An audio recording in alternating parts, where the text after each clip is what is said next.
Hello, and welcome to another edition of XFeed. If this is your first time clicking into this video, some housekeeping.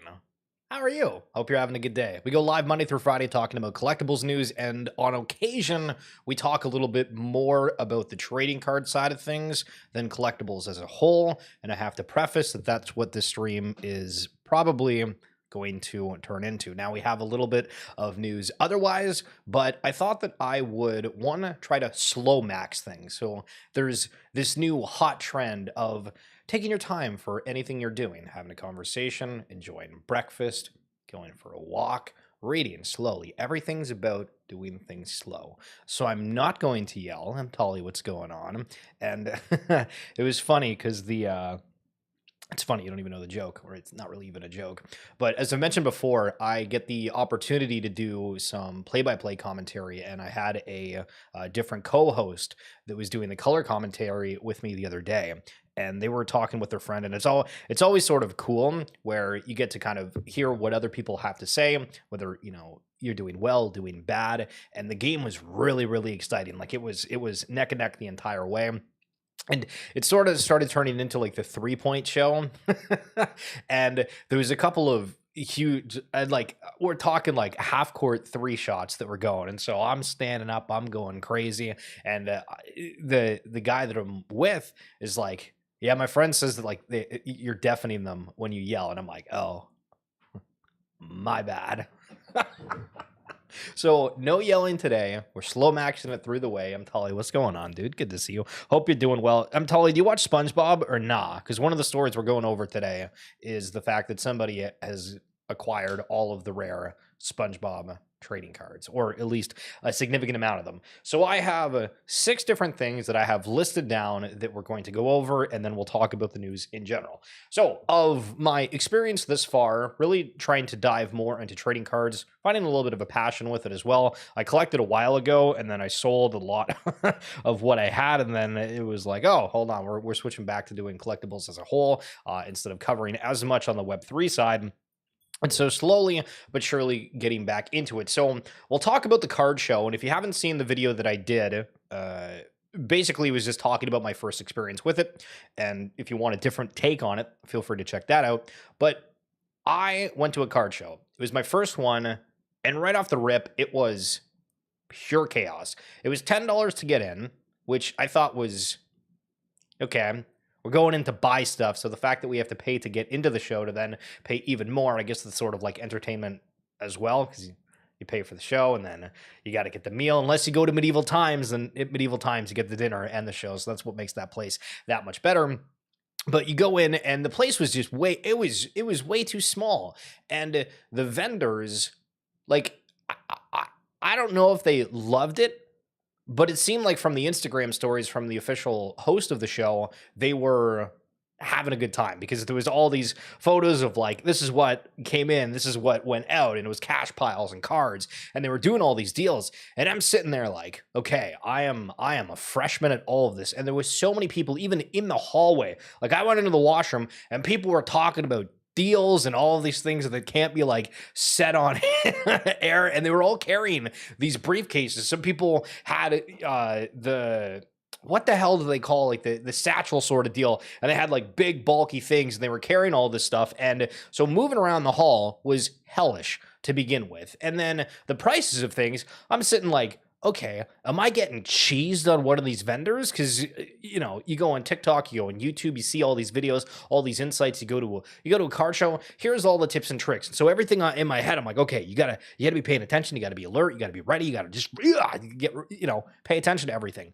And I just felt sort of like an idiot, where I was like, okay, so I'm going up to a table and theoretically going to ask them for $5 to $10 off a card, if not more. And I mean, if somebody's got something for a price, I don't think that there's that much of a haggling. You're like, obviously they're going there to make money. And I guess for the more expensive cards, there's that, but there was almost no tables that had lower end cards. Now there was maybe 1 or 2, but again, as I said, the place was just absolutely packed. And the other thing that was very noticeable, and it reminded me of the time that I was really grinding out Magic the Gathering at stores, you could tell they're like, there was a couple people that absolutely didn't shower or have any personal hygiene because you walked into the hall and you were like, oh baby, what's going on?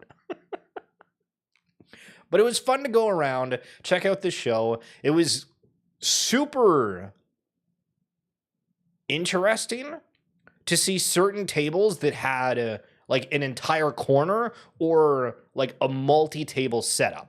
And those were evidently the stores. And I got a little bit of a story of where I tried buying a couple of Stranger Things cards, and it was not, it didn't necessarily go the way that I wanted, but it turned out okay in the end. Let me tell you, there is nothing better than going outside and realizing you got a little bit of mail. Ooh, baby, baby, it's a wild thing. Thinking about snow, all I can really think of is Jon Snow. You know nothing, Jon Snow. Okay, enough of the ridiculousness. How fast can we get into this? So the situation was that I got an email, because apparently this is from an actual store.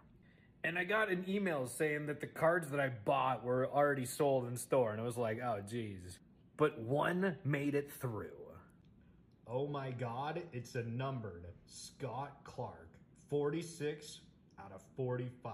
Wait, that's 50. 46 out of 50.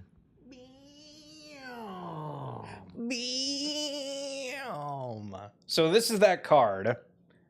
Now, if you're going to look at this, how this is going to be tough. Well, first of all, if we can get it on like the right light. Oh, look at that. Look at that shine. Oh, now we're talking. But if you're going to look at this, and I said that this was from a previous release from Stranger Things. This is the High Tek set, which I think is one of like the best releases out of all of them right so far. And it's a numbered one, and it's of a character, which if you haven't seen the show, this is sort of like kind of a nobody, but like it's also relevant to the story where he's one of the teachers, and a lot of people within season 5 say, well, this is like one of the best characters. Why have you not like introduced them more? And in previous seasons, you had other people play more significant roles. Anyway, enough yapping. It was $8. All right. So if you go and you try to find these different sets though, and you look for all of these other card releases, you're like, holy crap, to buy a case of this, that, or the other thing, like you're talking big dollars. And some of these cases, they don't even come with that much. Like I think on the most recent Stranger Cards, they call it the 2025 Topps Stranger Things. I think this is what it's called, even though it was released on January 2nd, 2026. But I guess because they were technically made in 25, they call it that. They're charging $600+ to be able to buy them. And they started, if you were able to get it from the store, I think at $500 from one of the bigger boxes. And I want to say that they only come with like 10 cards or something.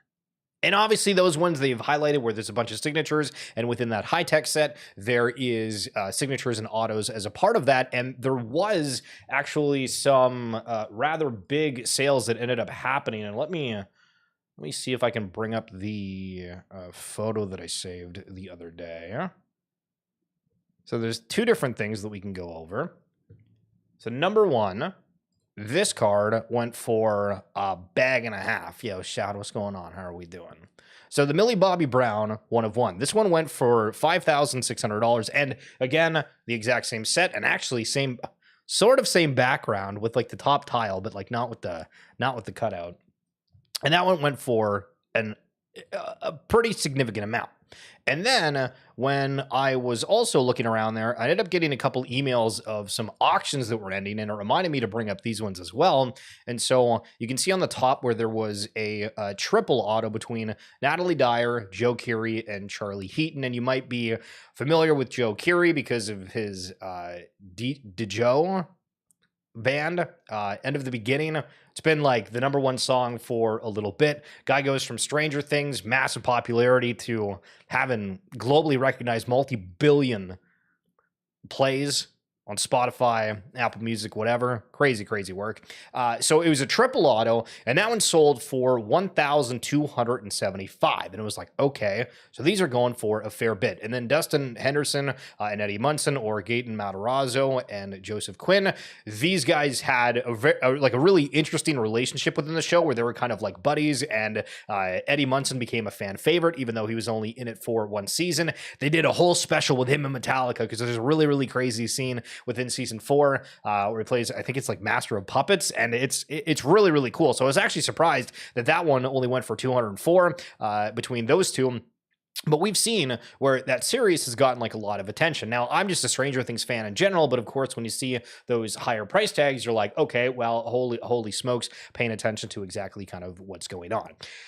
So that brings me to the second point of our discussion today, is what exactly do you collect? Because you say, all right, well, you know what? You want to join a new community, you want to get involved within trading cards, you want to do this, that, and the other thing. And then I'm like, okay, so there's sports. Then I'm sitting here and I'm like, okay, so Major League Baseball, NHL, NFL, Major League Soccer. I've talked about Major League Soccer a lot. I haven't ended up buying any of the boxes. However, I did go to a Walmart and there was one from the previous season. I think that was for like $40 or $50. I was like, maybe we buy it. What if we pull something great? And the Topps MLS Chrome for this year just released the other day. And so you have those options as a start, right? But then there's more. You have Pokemon, which is obviously huge. You can go with the vintage kind. You can go with these newer releases. People are trying to, decide what they want to do because Pokemon has so many options, as does all of the sports, because you then extrapolate it even more of, okay, you want to get into baseball. Okay, do you want to get into recent releases? Do you want to go into the vintage sort of thing? It's like, okay, what do we get into? And then let's say you don't like sports or don't want to collect sports. Let's say you don't want to collect Pokemon. Then maybe you go over to Magic the Gathering because maybe you played it at a point. Maybe you just like the art styles, the different secret layer sets where they've done a lot of collaborations with very notable IP. It's super cool. And then let's say you don't want that, then you can keep going down a list into all the other different IPs and creations, and maybe even on the Web3 realm, whether it's Vibes TCG, which we'll get into in a moment in an interview I did with Jeremy G from the Orange Cap Games team, or you want to get into the Azuki TCG, and the list goes on and on and on. Or just maybe you want to start collecting Disney because you say, hey, you know what? I love Disney, and these things should be forever valued. And this is a card from the Topps Chrome Pixar set, which with a numbered Nemo. Now, why am I bringing this up? Well, because somebody was selling this for $150, and they mentioned that that's one hell of a color match.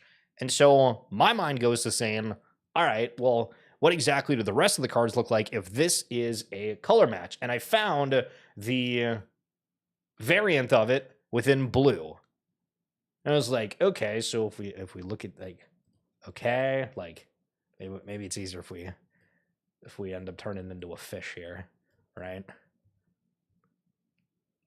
Okay. So then you get into the problem of, okay, what are you going to collect? And then it goes into even more of, do we go for ones that are super rare, where this one's out of 25? Or do we go for ones that are just whatever? Well, not whatever, because that one's still numbered, but out of 150. So that's the next topic of debate. Do you collect sealed? Do you collect singles? And that's a huge debate of its own, where, thinking of anything in life, if you're able to keep it sealed, it's absolutely worth more down the line, or do you want to have it on display? And I had somebody that was commenting on one of like my TikTok videos that was like, people that buy sealed products and don't open it are worse than scalpers because nobody gets it. And I was like, well, it's sort of like a weird comment to make, because like it's somebody that wants to collect it, and are you not on the side of the people that want to collect something?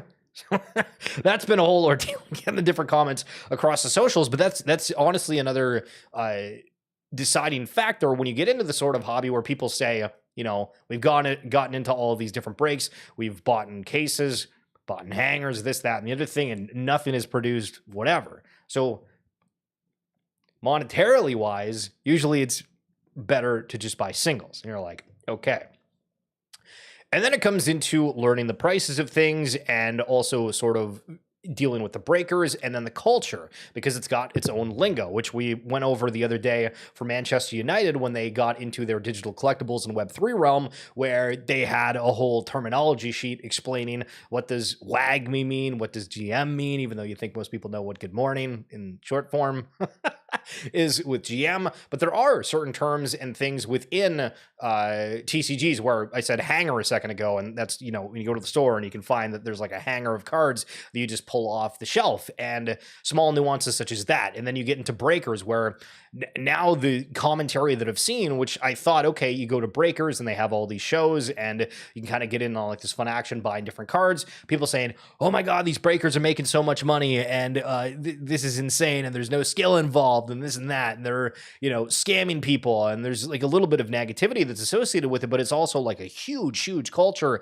and community of people that really, really enjoy that aspect, because there's also people that go to the events to compete for Magic, for Pokemon, for any of these other ones, and we'll get to Vibes in a second for their championships.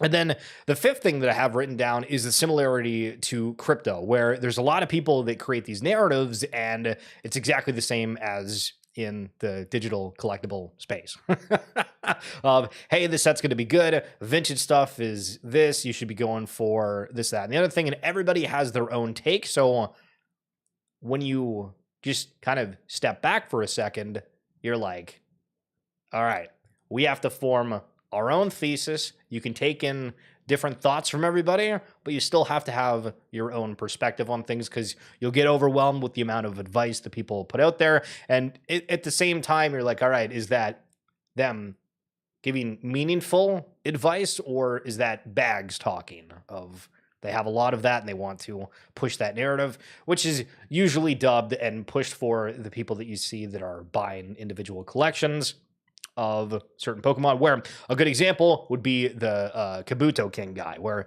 that whole story went super viral, where he's been buying first edition Kabuto cards, and there's a large amount of people that are just like, that guy's talking his bag, this is bad, whatever. But ultimately, if you're a Pokemon fan, there's probably a good size of people that are like, you know what, as long as the collection's getting attention, there's that. So my sixth thing is feature plans. Like, what the hell do I collect? How do I want to do this? I've been talking about the Magic the Gathering lore when Eclipsed. I've been talking about these Stranger Things set. I've been talking about different sports, the Major League Soccer. Do I want to end up getting into that? And it's like, these things are super expensive. So going back to the opening of the show when we're talking about slow maxing things, I probably for the first time in a while, I'm not like, oh my God, let me get out of my chair, run to the store, and try to buy everything off the shelf, which I've been a horrible person in that, where, you know, I get involved with paintball. I'm like, okay, let me get this mask, let me get this gear, let me get one of the paintball shooter, like let me get everything, right? Back in the day when I was into skateboarding, it was like, let's get a skateboard, let's get a longboard, let's get everything right away and try to get into it. And then you kind of see, all right, does that passion fade? Does it end up sticking around? And, you know, we got to decide things. So hopefully you guys like that little bit of a discussion around my trading card experience so far. And let's get into some different news. So in this Topps Chrome, you'll see over here where it says Chase exclusive blue X fractors.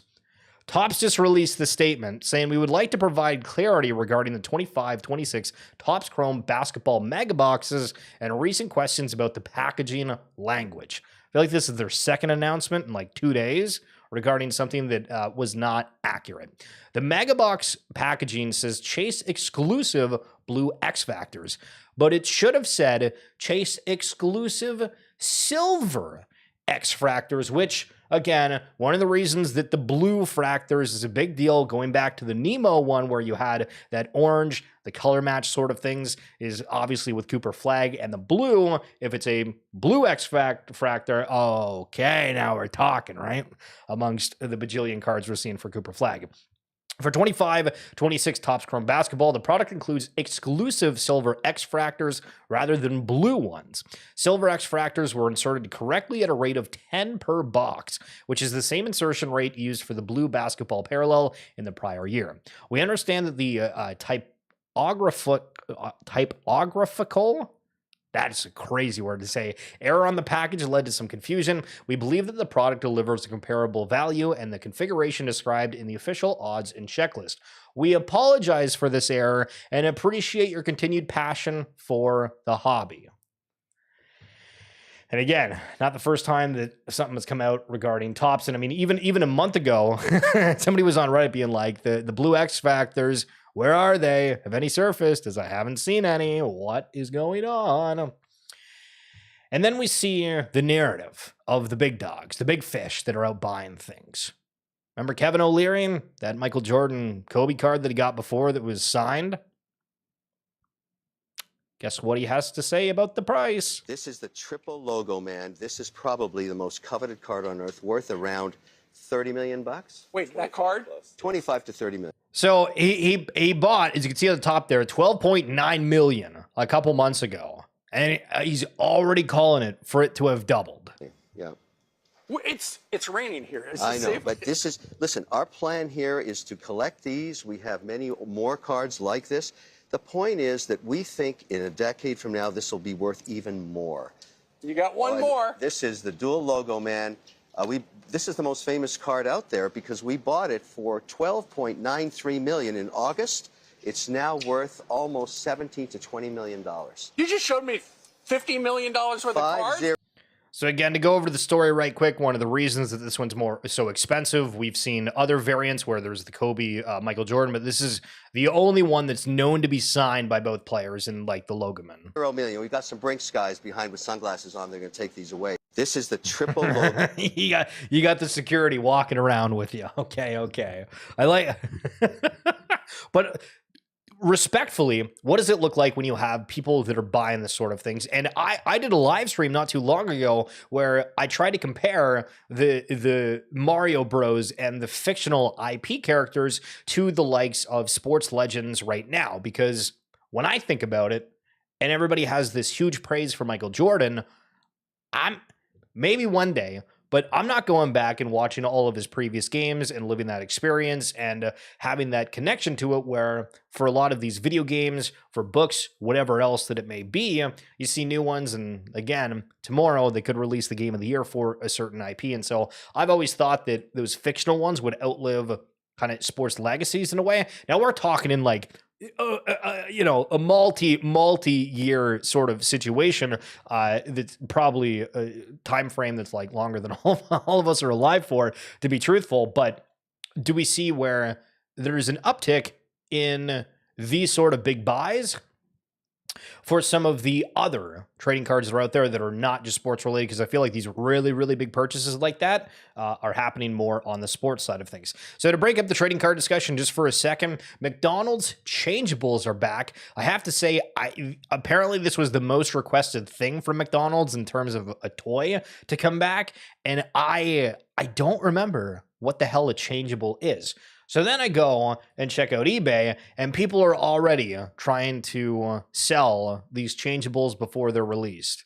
Full sets. People are unreal. But this is it from back in the 1987. Take a look at these. So these are like movable parts, and I guess just obviously with the word changeables, these are what some of the toys look like. And I have to say, the toys from back then maybe look a bit more interesting than the ones now. I mean, I guess these ones are like more cute and cuddly, where the other ones feel like they're more a part of the McDonald's brand themselves. So moving over to Vibes TCG for a second, did you guys see this clip from the stream the other day? Yeah, I mean, I don't know if you want to leak some of this alpha, but yeah, you'll see Vibes in major big box TCG or big box retailers, not even TCG, and one of the big three for sure this year. So excited to partner with you on that. So Vibes TCG, one of the fastest growing TCGs that's out there right now. Currently, they are having their World Championship in Portland. There's been a couple photos circulating of artistry pieces. They got play mats. A ton of different players are going out for this. I guess this is a $10,000 championship, which is really kind of pretty substantial for a brand new trading card game on that front. You can see, though, the vast amount of players that are out there playing it. But I want to play a little bit of a clip from my conversation conversation with Jeremy G from the Orange Cap Games team that's working on Vibes TCG, and it's just about the chaos that is happening around being one of the fastest growing TCGs out there. I think you're moving at the speed of light. Like, I remember feeling that in the early days when, when we first got to know each other. It felt like there was so many things that were happening so quickly, and then it felt like the space kind of slowed down a little bit, and now things are picking up. Is that what it also is kind of on a day-to-day for you? Yeah, I mean, honestly, Moonbirds and Vibes, you know, we're super humble. I try to be as humble as possible as well, but if you look at the data, if you look at the stats, like within all of the Web3 ecosystem in the last year, I mean, the numbers don't lie. I think we're two of the most popular projects out there in the entire space right now. So it definitely can feel like we're moving at the speed of light because we're having to handle all these, you know, incoming requests and outgoing stuff where a lot of people want to work with both brands. We want to work with a lot of people. We only have so many resources. We only have so much time in a day that we are now, fortunately, at the point where like we get to be a little bit more picky about some of the things that we pursue. But yeah, just respect to everybody out there. And it's, you know, we wouldn't be here without the early supporters, without the current players, without the collectors, without the Moonbirds owners and their support. Like, everybody's just showing love. And, you know, because of that, we just want to give back in every which way that we can and do it with the utmost quality. So, and again, if you're wanting to have more of that conversation, if you check out the RWA Segments podcast, we got a slew. We could just absolutely rip the mouse and continue to go down, down, down to the bottom of the sea. But this is episode 75. If you're wanting to go back and check out that conversation with Monsieur Jeremy G. But Vibes TCG, big box retailers, what exactly does that do? Does that guarantee that there's going to be an uptick in interest within the TCG? I think it definitely helps. We'll see how much this. See, I would make the argument that it also comes down to like how the stores around like local game stores, because I did a video the other day talking about Pokemon card and TCG shop break-ins, and the comment section got into like a crazy thread off somebody's comment being like, well, why are there still brick and mortar shops being around when you can buy all of this stuff online? Why wouldn't the shops just do that? And it was like, I mean, there's a lot of physical shops still for everything, but I mean, okay, like I guess that's like a fair comment. And the people responding to it, just, you ever seen like a cheese on a cheese grater? Just grated this guy, being like, you know, the local game stores have all these game nights and have people to go out and play these card games, and that's what the difference is. Like, that's why they exist, because you're able to go down. And again, back when I played Magic, you go to the store Friday night or these pre-releases, you know, you pay $5-10. You play. That's how a lot of these businesses ended up making money. So and how people went out and played these games apart from doing it online. Now, maybe there's a world where, you know, in the future that really is pretty much just all online, but we're looking at photos where people are going out in droves to these championships, and why would they not want to play that in their own local area as well on that front? The collectibles super cycle conversation is happening, I think, inadvertently. Pro tip from Who DF is Javona: buy more vinyl, books, magazines, cassettes, posters, art, movie tickets, concert tickets. Buy more physical media. Keep the world tangible. I wanted to quote tweet that being like collectible super cycle, but we didn't go down there. And apparently this New Jersey guy spent $300,000 on just collecting Pokemon cards. And I think we're at a point where you check out socials and everybody's just looking for like the coolest, greatest collections and stories that are out there. And I think that one is pretty cool. And this display also sort of reminds me of like the Scholastic Book Fair. I don't know if you guys had those as a kid, but reminded me of those. And a new collab for 100 Thieves. I don't know what Crazy Raccoon is, but they got a bunch of different shirts. And unfortunately, this isn't a bigger image, but it's like a fox with a lightning bolt. And it's just learning about this different stuff. It's kind of cool. And I remember when 100 Thieves did a Pokemon collab. What happened on that front? I feel like those should be still talked about because that was super cool. But nobody does. And this might be talked about for the next little bit. The Office coming to Fortnite. I'm trying to imagine walking around and playing as a team of Michael Scott and Dwight Schrute. $149 for Lego Crocs. Yay or nay? Now, these aren't limited edition releases, similar to what we saw with the likes of Lego and Pokemon. That's one thing, honestly, I didn't really realize is for the Lego Pokemon release where they had the Charizard, the Venusaur, and Blastoise, those were a pre-sale, but that doesn't mean they're not making more. So people bought those and then listed all of them, and then I'm getting comments on stuff just on that video in general. People saying, oh, like they're going to have more releases and whatnot, so it's fine. And I'm like, oh, okay. Well, then why the hell are people paying that much extra for a specific product? But then it goes to the exact same thing of as soon as Phantasmal Flames came out for Pokemon, people were paying an arm and a leg for the Super Illustrated Rares and all of the, biggest pulls you could find within the set. And the same with the Topps Chrome, NBA, when the Cooper Flags are coming out, people are paying insane amounts for the LeBron James. You go on the timeline and you'll literally see where people are posting, literally days apart where it's going down like hundreds of dollars a day. And it's like, holy smokes. But Lego Crocs, I don't think that I hated it initially until I saw a video of what they look like. And seeing that and just trying to imagine everybody walking around, like it's an eye grabber. You'll get attention. People will absolutely make comments. So anybody that's out there looking for any sort of like attention or reaction type content is going to have a field day with this. They're going to have an absolute field day with it. And on the wacky and weird things that seem to happen in 2025, they are now reversing Major League Baseball logos on the hats and then selling them. Why? I don't know. But what the hell is happening in 2026? That's going to do it for this edition of X-Feed. I'm Tolly and Shoud. Thank you guys so much for coming on through. I hope you enjoyed it. Of course, if you're wanting to listen to that full podcast episode or the other interviews that I've done, you'll find the link in the description down below if you're on YouTube momentarily. And of course, if you're following me on X, you can find that in my bio. We've been uploading a bunch of clips from the streams as shorts, so if you're wanting to not sit through these full 30 minutes, you're able to do that. But I hope you guys have a phenomenal weekend, and I will see you on Monday. Peace.